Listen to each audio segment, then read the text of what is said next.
দুশ্চিন্তা এবং ডিপ্রেশন আমাদের জীবনেরই অবিচ্ছেদ্য অঙ্গ। যত নবী রাসূল পৃথিবীতে এসেছেন এবং আল্লাহর যত প্রিয় বান্দাগত হয়েছেন, তাদের প্রত্যেকেরই জীবনে কম বেশি দুশ্চিন্তা এসেছে। তারা তাদের সেই কঠিন সময়গুলোতে আল্লাহ রাব্বুল আলামিনের কাছে সাহায্য প্রার্থনা এবং আশ্রয় প্রার্থনা করার মাধ্যমে নিজেদেরকে এতটাই নিরাপদে রেখেছেন, এতটাই ভালো রেখেছেন, এতটাই স্বাভাবিক রেখেছেন যে কোনো বিপদ, কোনো মুসিবত, কোনো পেরেশানি, কোনো ডিপ্রেশন তাদেরকে ভেঙে ফেলতে পারেনি। বরং বিপদেও তারা হেসেছেন এবং স্থির থেকেছেন মানসিকভাবে।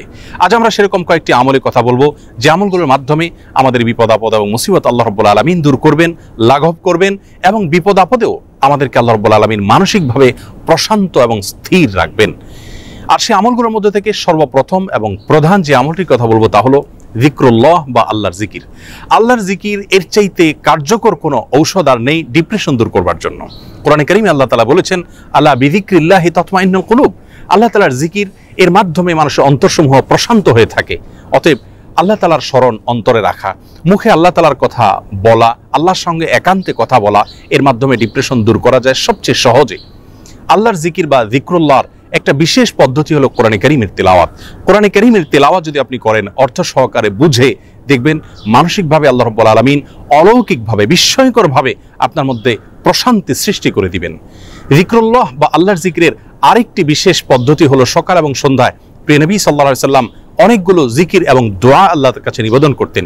সেগুলো যদি আমরা নিয়মিত করতে পারি তাহলে সেক্ষেত্রে যিকরুল্লাহ এর মাধ্যমে দুশ্চিন্তা এবং ডিপ্রেশন থেকে বাঁচার উপায় আমরা খুঁজে পাবো ইনশাআল্লাহ বিইذনিল্লাহ। দ্বিতীয় যে আমলটির মাধ্যমে দুশ্চিন্তা এবং পেরেশানি থেকে আমরা মুক্তি লাভ করতে পারি তা হলো প্রিয় নবী সাল্লাল্লাহু আলাইহি সাল্লামের সারা জীবনের একটি গুরুত্বপূর্ণ আমল এবং স্পেশাল জিকির, যে জিকির তিনি আল্লাহ তাআলার কাছে নিবেদন করতেন তার কঠিন সময়, যখন দেয়ালে পিঠ থেকে যেত ঠিক সেই সময়।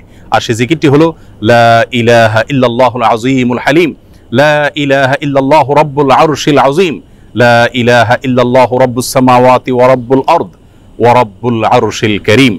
এই জিকিরের মাধ্যমে আল্লাহ রাব্বুল আলামিনের একত্ববাদের স্বীকৃতি, আল্লাহর মাহাত্ম্যের বর্ণনা করার মাধ্যমে আমরা দুশ্চিন্তা এবং পেরেশানি থেকে মুক্তি লাভ করতে পারবো ইনশাআল্লাহ বিইذনিল্লাহ।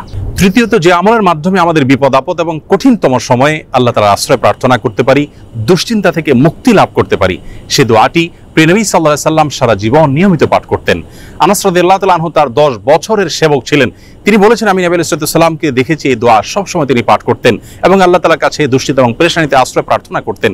আর সে দোয়াটি হলো আল্লাহুম্মা ইন্নী আউযু বিকা মিনাল হাম্মি ওয়াল হাযান ওয়াল আজজি ওয়াল কাসাল ওয়াল বুখলি ওয়াল জুবন ওয়া যালা'আদ দাইনি ওয়া গালাবাতির রিজাল।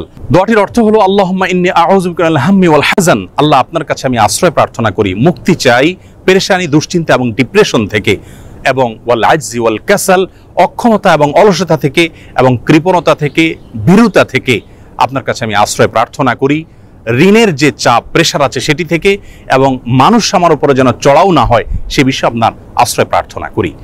চতুর্থত যে আমলের মাধ্যমে আমরা দুশ্চিন্তা, পেরেশানি এবং জীবনের কঠিন সময় আল্লাহ রাব্বুল আলামিনের স্পেশাল সাহায্য পেতে পারি তা হলো সালাত। সালাত হলো আল্লাহর সঙ্গে সংযোগ স্থাপনের সবচাইতে সহজ মাধ্যম। প্রিয় নবী সাল্লাল্লাহু আলাইহি সাল্লাম বলেছেন, সহিহ মুসলিমে বর্ণিত হয়েছে, আকরাবু মা ইয়াকুনুল আবদু মির রাব্বিহি ওয়া হুয়া সাজিদ, বান্দা যখন সিজদায় চলে যায় তখন আল্লাহর সবচাইতে নিকটতম অবস্থানে সে চলে যায়, আল্লাহর সবচেয়ে কাছাকাছি যেতে পারে। এজন্য প্রিয় নবী সাল্লাল্লাহু আলাইহি সাল্লামের সারা জীবনের অভ্যাস ছিল, সূরা আবু দাউদে বর্ণিত হয়েছে, কানা ইযা হাযাবাহু আমরুন ফাযাআ ইলা সালাহ, প্রিয় নবী সাল্লাল্লাহু আলাইহি সাল্লামের জীবনে যখনই কোনো সমস্যা দেখা দিত তিনি সালাত আরম্ভ করতেন। এজন্য দুশ্চিন্তা থেকে মুক্তির জন্য সালাত এটি অতুলনীয় আমল, এর সঙ্গে অন্য কোনোটির কোনো তুলনা চলে না। আমরা যখনই কোনো বিপদ দেখা দিবে, কোনো পেরেশানিতে আমরা ভেঙে পড়ার উপক্রম হব, তখনই সাথে সাথে ওযু করে আমরা যদি নিষিদ্ধ সময় না হয় 2 রাকাত সালাতে দাঁড়িয়ে যাব, দীর্ঘ কেরাতে, দীর্ঘ রুকুতে, দীর্ঘ সেজদায় ধীর স্থিরতার সাথে 2 রাকাত সালাত আদায় করে আল্লাহর কাছে হাত তুলে আমরা চোখের পানি ফেলে দিব। সালাতের মধ্যে দুশ্চিন্তা এবং বিপদ থেকে মুক্তি লাভের জন্য যে সালাতটি সবচেয়ে বেশি কার্যকর এবং আমার জীবনে বারবার আমি পরীক্ষা করে দেখেছি যে এর মাধ্যমে আল্লাহ রাব্বুল আলামিন অলৌকিকভাবে, বিস্ময়করভাবে দুশ্চিন্তা থেকে মুক্তি দান করে থাকেন, তা হলো তাহাজ্জুদের সালাত। ভোর রাতে যখন আপনি সবাই ঘুমিয়ে থাকবে তখন উঠে 2 রাকাত সালাতে দাঁড়িয়ে যাবেন ওযু করে এবং দীর্ঘ সময় নিয়ে ধীরস্থিরতার সাথে কায়মন বাক্যে আল্লাহ তাআলার কাছে সালাত নিবেদন করবেন। সালাতের পরে যখন 2 হাত তুলে আপনি প্রার্থনা করবেন, ঝরঝর করে চোখের পানি আপনার চলে আসবে, আল্লাহর সঙ্গে একান্তে কথা বলবেন, আপনি নির্ভর ফিল করবেন, দুশ্চিন্তা থেকে মুক্তি লাভ করবেন ইনশাআল্লাহ বিইذনিল্লাহ। অতএব দুশ্চিন্তা থেকে মুক্তি লাভের জন্য এই সালাতের আমলটিকে সবচেয়ে বেশি গুরুত্বের সাথে আমাদের করার চেষ্টা করতে হবে। 5 নম্বর যে আমলটির মাধ্যমে আমরা বিপদ আপদ এবং কঠিন সময় আল্লাহ তাআলা আশ্রয় প্রার্থনা করতে পারি তা হলো ইস্তেগফার। ইস্তেগফার এমন একটি বিষয় যে কোনো বর্ণনায় বর্ণিত হয়েছে, নবী আলাইহিস সালাম বলেছেন, মান লাজিমাল ইস্তেগফার, যে ব্যক্তি ইস্তেগফারকে নিজের জন্য অবধারিত করে নেয়, অপরিহার্য করে নেয়, নিয়মিত ইস্তেগফার করতেই থাকে, আল্লাহ রাব্বুল আলামিন তার সমস্ত পেরেশানি থেকে মুক্তির পথ তার জন্য সহজ করে দেন এবং বের করে দেন। এবং কোরআনে কারীমে আল্লাহ তাআলা বলেছেন, ওয়া মা কানা আল্লাহু মুআযযিবাহুম ওয়া হুম ইস্তাগফিরুন, যেই মানুষেরা ইস্তেগফারের মধ্যে রত থাকে আল্লাহর আযাব তাদের প্রতি আসে না। এজন্য দুশ্চিন্তা, বিপদ আপদ, পেরেশানি, টেনশন, যে কোনো কঠিন সময়ে আমরা বেশি থেকে বেশি ইস্তেগফার করব।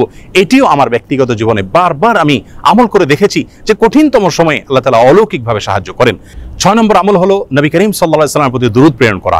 দুরূদের আমলটির মাধ্যমে আল্লাহ রাব্বুল আলামিন মানুষের অন্তরকে প্রশান্ত করে থাকেন, স্থির করে থাকেন, অন্তরের পেরেশানি দূর করে থাকেন, বিপদ আপদ এবং মুসিবত থেকে আল্লাহ তাআলা মুক্তি দান করে থাকেন। 7 নম্বর এবং সর্বশেষ যে আমলটি কথা বলবো তা হলো সাদাকা, দান সাদকা। সাধ্য অনুযায়ী আমরা যতটুকু করব, এর মাধ্যমে আল্লাহ তাআলা আমাদেরকে বিপদ আপদ এবং কঠিন সময়ে সাহায্য করবেন, মুক্তি নসিব করবেন। সর্বশেষ যে কথাটি বলতে চাই প্রিয় দর্শক, বিপদ আপদ এবং মুসিবত আল্লাহ তাআলা কখনো কখনো বান্দাকে দিয়ে থাকেন বান্দার কল্যাণে, যার বিনিময়ে আল্লাহ রাব্বুল আলামিন জান্নাত দিবেন। দুনিয়াতে যদি সারা জীবন আমরা কষ্ট করি, বিপদে থাকি, মুসিবতে থাকি, আর এর বিপরীতে যদি চিরকালের জন্য, অনন্ত অসীমকালের জন্য জান্নাত আমার হয়ে যায়, তাহলে এটা কিন্তু আমার লাভজনক বিনিয়োগ হলো। এটি আমার জন্য কোনো লস বা ক্ষতিকর কোনো কিছু নয়। এজন্য দুশ্চিন্তা বা পেরেশানি যদি কোনো কারণে দূর না হয়, নিশ্চিতভাবে একজন ঈমানদার মনে রাখবেন যে তার মাধ্যমে আল্লাহ রাব্বুল আলামিন তাকে মহা কল্যাণের পথে নিয়ে যাচ্ছেন। আল্লাহ রাব্বুল আলামিন কঠিন সময়গুলোতে আম্বিয়া আলাইহিস সালাতু ওয়াস সালামের মতো সবরে জামিল বা উত্তমভাবে সবর তথা ধৈর্য ধারণ করার তৌফিক নসিব করুন। সকল বিপদ আপদ, সকল দুশ্চিন্তা এবং পেরেশানি থেকে আমাদের সকলকে মুক্তি নসিব করুন। আসসালামু আলাইকুম ওয়া রাহমাতুল্লাহি ওয়া বারাকাতুহু।